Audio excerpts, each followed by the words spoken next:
Guys, তোমরা কেমন আছো? আশা করি সবাই খুব ভালো আছো। আর পাশে মাইক বাজতে জানি না কেমন সাউন্ড হবে। আর আজকে তোমাদের সামনে আবার একটা নতুন ব্লগ নিয়ে চলে আসলাম। আর এই যে আমার ভাত হচ্ছে।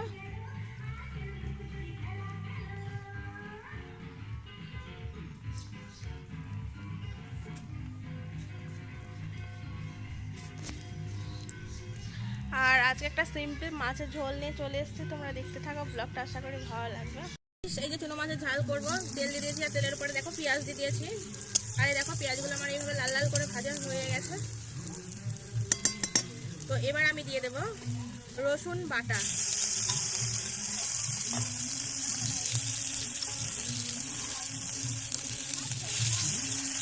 তো রসুন বাটাটা দিয়ে দেবো আর রসুন বাটাটা দিয়ে এইভাবে ভাজবো একটু।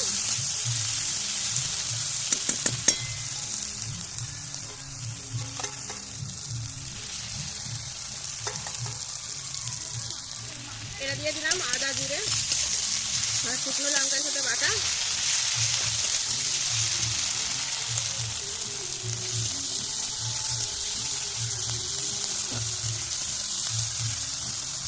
পেঁয়াজ ভাজার সময়তেই আমি নুনটা একটু দিয়ে দিয়েছিলাম, তো এটা দেখানো হয়নি, যাই হোক।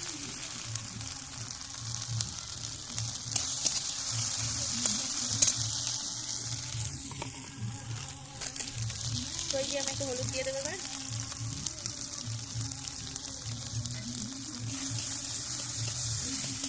এই যে হলুদটা দেওয়ার পর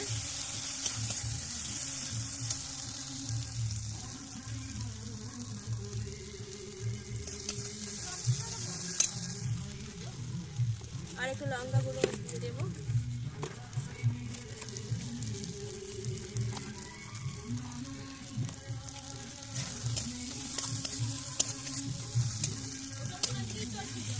তো আর একটু লঙ্কা গুঁড়ো দিয়ে দেবো। আর এখন আমি দিয়ে দেবো মশলাটা, যেহেতু আমার ভাজা ভাজা হয়ে গেছে, আমি দিয়ে দেবো জল। বেশি জল দেবো না, এটা শুকনো শুকনো করে মানে চচ্চড়ি টাইপের হবে, তা বেশি আমি জল দেবো না, হালকাই জল দেবো। তো এই দেখো আমার ঝোলটা এইরকম ফুটে গেছে। এই দেখো ঝোলটা ফুটছে। আর এই দেখো আমার মাছ ভাজাগুলো দিয়ে দেবো।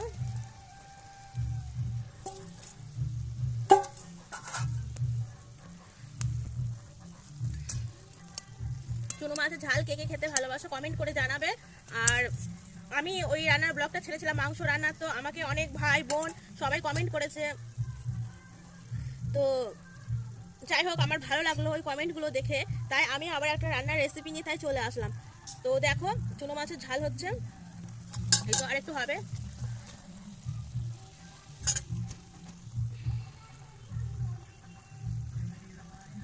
তো এই দেখো আমার চুনো মাছের ঝাল বন্ধুরা এই যে হয়ে গেছে।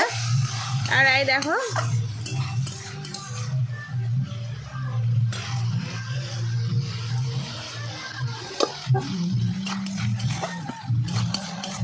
তো এই দেখো চুনো মাছের ঝাল হয়ে গেছে, এরকম কালারটা হয়েছে। আর আমি এটা নামিয়ে দেবো এখন। আর আমি সকালবেলা তেলাপিয়া মাছ কিছু কিনেছি, আর ওটা এখন লবণ হলুদ মাখিয়ে ওটা এখন ভাজা বসাবো। তো কড়াইটা পরিষ্কার করে, এই দেখো কিছু তেলাপিয়া মাছ কিনেছিলাম, তাই দেখো এটা লবণ হলুদ মাখিয়ে তারপরে ভাজবো। তো কড়াই সরষের তেল দিয়ে দেবো মাছগুলো ভেজে নেওয়ার জন্য। তো সবাই আমার এইভাবেই পাশে থেকো, কারণ আমাকে যে কমেন্টগুলো করেছে আমার সত্যি ভীষণ ভালো লেগেছে কমেন্টগুলো দেখে। তো তার জন্য আবার মানে কমেন্টগুলো দেখে আমি আনন্দে আবার একটা রান্নার রেসিপি নিয়ে এসেছি তাই। তো মাছগুলো আমি ভাজবো, তেলটা গরম হোক একটু। তেলাপিয়া মাছের ঝোল করবো আলু দিয়ে, দেখতে থাকো। তো আমার তেলটা একটু গরম হবে, তেলটা একটু ধোয়া ছেড়ে যাক। আর যে আমি তোজোকে নিয়েছিলাম, মানে কি বলবো, আমি প্রচণ্ড ভালোবাসি, ও আমার ছেলে অ্যাকচুয়ালি। আর তোজোকে নিয়ে এসেছি, তোজোকে এখন মাছ দিয়ে ভাত মাখিয়ে দিয়েছিলাম। আর তোজো এখন খাচ্ছে, ঘুম থেকে উঠেছিল, দুধ খাইয়েছিলাম। এই যে তোজো এখন ভাত খাচ্ছে, এক সাইডে ভাত দিয়ে দিয়েছে, ও ভাত খাচ্ছে। আর এই যে আমার তেলটা গরম হয়ে গেছে, তো মাছগুলো ভাজতে থাকবে এবার।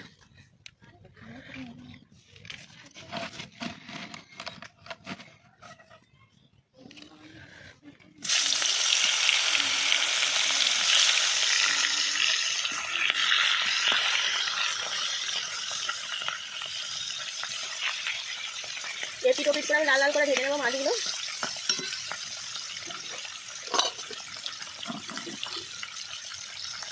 দেখো মাছটা এপিটটা মানে লাল লাল হয়ে গেছে, আর এপিটটা লাল লাল করে ভেজে নেবো এইভাবে।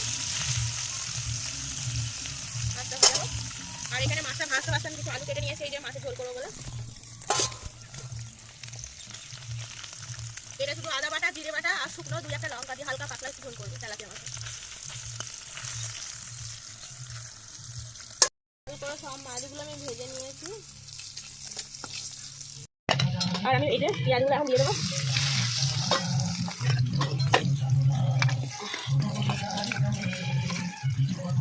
আর এই পেঁয়াজের উপর আলুগুলো দিয়ে দেবো, লাল লাল করে লবণ দিয়ে আমি ভেজে নেবো।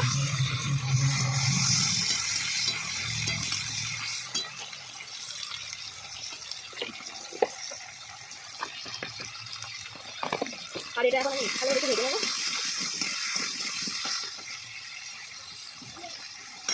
ভালো করে ভেজে নেওয়ার পর তারপরে মশলাটা দেবো।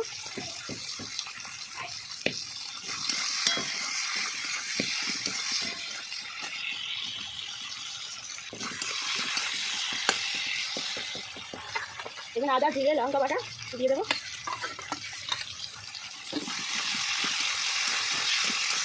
এবার এটা ভালো করে কষতে থাকছি। এটা আমার হালকা মাছের ঝোল হলে আমি বেশি মশলা দিই, হালকা দিয়েছি।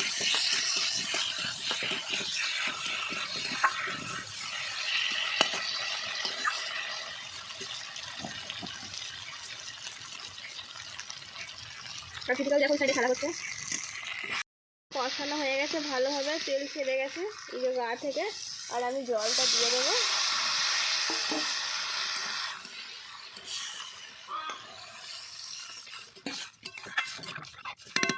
এবার ঢাকা দিয়ে দেবো, আলুগুলো সেদ্ধ হোক। এবার দেখবো আলুগুলো সেদ্ধ হয়ে গেছে নাকি।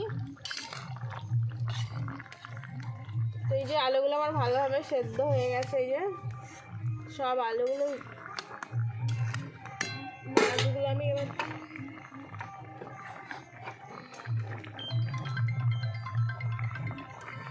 মাছগুলো আমি এবার দিয়ে দেবো।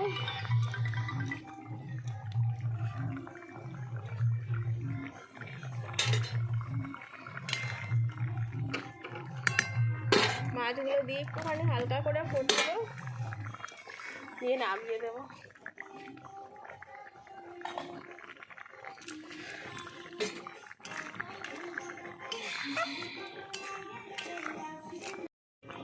এইরকমই ঝোল আমি নামাবো। এই